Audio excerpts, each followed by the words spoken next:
It is an honor to join you for the inauguration ceremony of the Child and Adolescent Neurodevelopmental Center in Brokenshire Medical Center. My heartfelt congratulations to everyone involved in building this new infrastructure. This facility stands as a testament to your dedication to advancing the care of children with neurodevelopmental needs. Today marks the beginning of a rewarding journey in providing compassionate support and a nurturing environment that fosters each child's holistic growth and unique abilities. May you continue to uphold the highest standards of inclusive care, unwavering in your mission to improve the lives of the children you serve.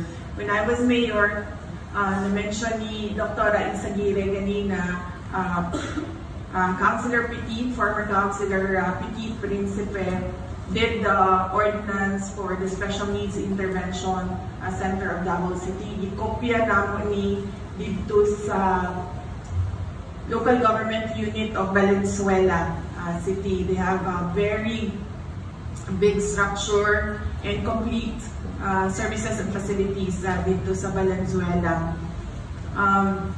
It started because pag-ato na ako sa Kalinan, yun na teacher sa isa ka public school nga niduol sa ako. Ningon siya sa ako ang I feel and I know and I recognize na special ang bata. Unfortunately, the rule sa DepEd is that kung dili diagnosed ang bata as a special needs child, dili siya mahatagan og SPED teacher. Ang ilangan eskwelahan, dili ma-assignan ng SPED teacher or dili mapabalhin sa SPED classes ang bata.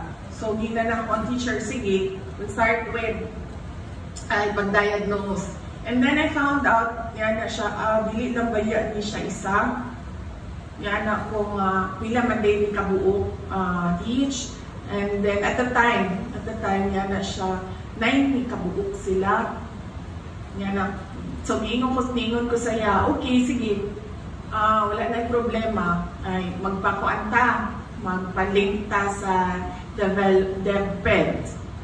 And then, katong ginaasikaso na namo, we found out na 6 months, no? 6 months ang waiting time. So, wala man may mabuhat ni anak ko nga, sige lang, magpalista lang ta, magpa-schedule lang ta, and then we will wait 6 months until ma-diagnose ang bata. So, nung na-diagnose na, kasi 1 year, na-diagnose na ang mga bata, and naibalaan na kung sa'yo buhaton, magpa-therapy, speech therapy, OT, some of them na ay recommendations including PT.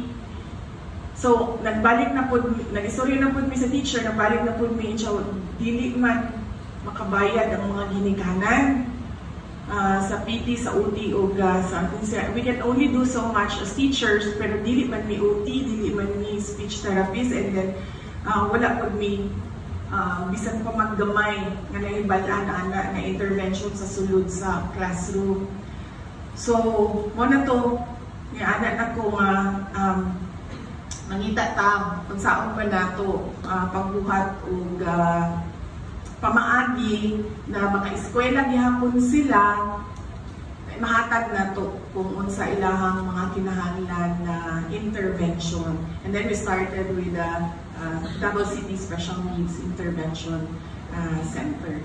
And hopefully, it can serve with the support of all the intervention centers in Davao City. It can support the children who cannot have access to private centers.